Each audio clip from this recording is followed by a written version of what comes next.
What do you get when you mix satanic rituals, very bad dental hygiene, and the complete inability to avoid leaving fingerprints? You get Richard Ramirez, also known as the Night Stalker, a man who terrorized Los Angeles in the 1980s and somehow made wearing an AC/DC hat a crime in itself. If you think horror films are scary, wait until you meet the bloke who made reality worse than fiction. Welcome to one of the dumbest reigns of terror ever recorded. Grab your tea, it's about to get weird. Picture it. Los Angeles, mid-80s. Big hair, bigger sunglasses, neon lights reflected off polished cars. People believed in the American dream. Suburbs, safe neighborhoods, kids playing outside until sunset.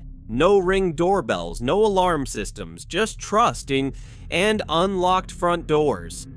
Into this perfect storm of innocence slithered a man who decided, quite literally, to unleash hell. And not the metaphorical kind, actual blood-soaked, terrifying hell. Ramirez started humbly, if you can call it that. Petty thefts, break-ins. A small-time crook with an unhealthy fascination for violence and the occult. But it wasn't long before he realized stealing a VCR wasn't enough. The thrill needed to escalate. His first known murder was a 79-year-old woman brutally attacked in her own home. Ramirez didn't care about age, gender, race. To him, it was all the same. If you were breathing, you were a potential victim. He left scenes chaotic, smashed windows, mutilated bodies, bizarre satanic symbols scribbled across walls. Los Angeles, once the city of angels, was now the playground of a monster. By the summer of 1985, Ramirez was on a roll, if you can call a string of murders a roll. He sometimes wore gloves, sometimes not. Sometimes used a gun. Other times, a tire iron, a machete, or whatever was lying around. Sometimes he assaulted his victims. Sometimes he just wanted to watch them suffer. He was chaos incarnate, unpredictable, horrifying, messy, no rhyme, no reason. The randomness of his crimes made him impossible to profile. Everyone, from toddlers to grandparents, lived in fear. Then the press got wind of it. Panic sells, after all. "Night Stalker strikes again," screamed the front pages. Television anchors breathlessly recounted grisly details every night at 6. Parents stopped letting kids play outside. Hardware stores ran out of locks and alarm systems. Even tough guys started sleeping with baseball bats by their beds. Ramirez wasn't just a killer, he was a media sensation, a ghost story come to life, and he loved it. He lapped up the fear like it was water in the desert. Police weren't just sitting around, of course. They collected evidence. A single sneaker print left in a flower bed, fingerprints on window panes and steering wheels. A few survivors who offered chilling descriptions. Tall, gaunt, wild eyes, rotten teeth. But finding Ramirez was like trying to catch smoke with your bare hands. He didn't stick to neighborhoods, types of houses, times of day. He would attack rich suburbs one night and poor urban apartments the next.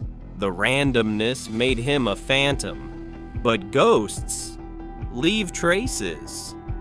And Richard, bless him, wasn't exactly discreet. He stole a Toyota and left fingerprints all over the dashboard.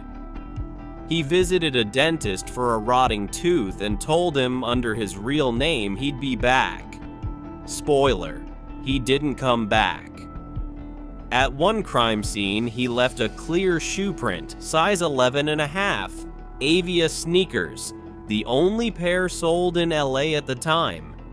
In short, for a man who believed he was some sort of demonic entity, he was appallingly bad at covering his tracks. Eventually, police cobbled together enough to ID him. A fingerprint match, a mugshot, from a prior car theft. And suddenly, Richard Ramirez's face was plastered across every newspaper, every TV station, every lamppost in California. On August 30th, 1985, Ramirez, unaware of his newfound fame, walked into a convenience store. A group of women recognized him immediately and screamed. Ramirez bolted, sprinting through the streets like a man on fire. Locals chased him down, wielding metal rods and pipes, beating him senseless until the police arrived. It wasn't SWAT teams or FBI agents who brought down the Night Stalker. It was angry civilians, tired of living in fear.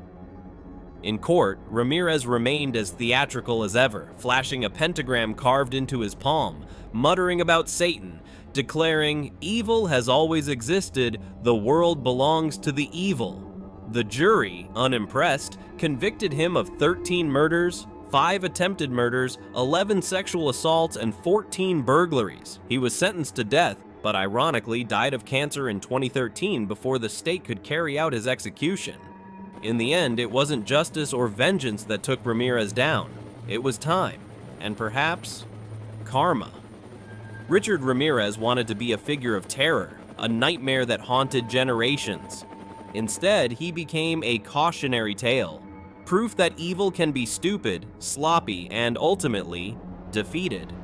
Today, Ramirez is nothing more than a grim footnote in history books, a reminder that monsters walk among us, but they're rarely as clever as they think. If you enjoy true crime with a side of dry sarcasm, smash that subscribe button like an angry mob chasing a serial killer. Stay curious, stay safe, and maybe brush your teeth a bit more often than Ramirez did. Cheers!